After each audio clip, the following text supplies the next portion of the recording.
Greetings and good day everyone. My name is Renee KOMILUS and I'm from slot 1 of the subject MPU3432 Integriti dan Anti-Rasuah. As you can see here, this is the poster of this white-collar crime and its definition and all of the real world cases. Today, I will be talking about the topic of white-collar crime. Now, before I want to explain about the definition of white-collar crime, let me tell you that there are actually two crimes which are almost similar, but one is white-collar crime and one is blue-collar crime. So the definition of a white-collar crime is that white-collar crime is non-violent, but it is still a crime that identifies as a business, for example, that shows dishonesty or concealment to try and gain some money in an illegal way. Not only includes money, it also includes trying to acquire property due to the dishonest or the illegal way from a big business.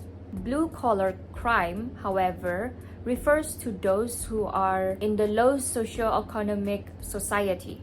They are usually works in a manual labor.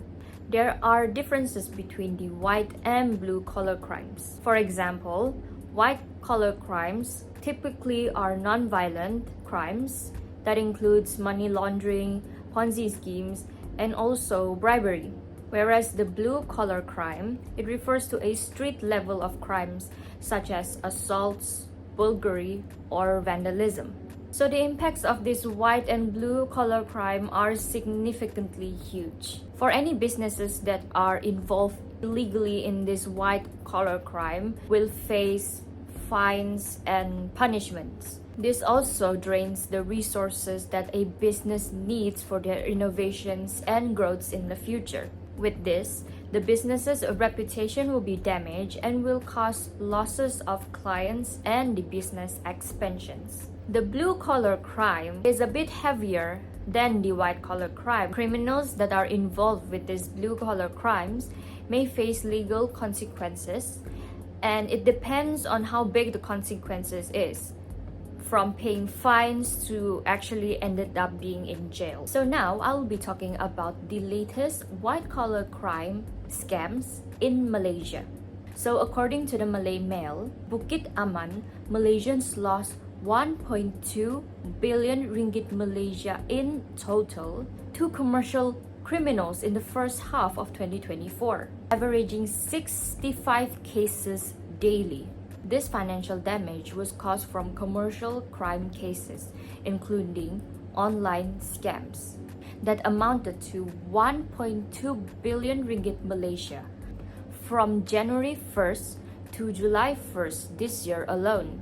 Commissioner Datuk Seri Ramli Muhammad Yusof has called for the society to be alert for any commercial criminals. There are two real cases of white-collar crimes happened in Malaysia. One of the cases happened in Petaling Jaya, Malaysia, where Malaysia has lost 1.4 billion ringgit Malaysia. The crimes that are involved such as fraud, criminal breach of trust, unlicensed money lending, cyber crimes, counterfeit money, forgery, and fraudulent appropriation of property. The second case that has happened in Malaysia was from Shah Alam. Muar MP Syed Saddiq Syed Abdul Rahman has made history as the first Malaysian representative to be involved in white-collar crimes.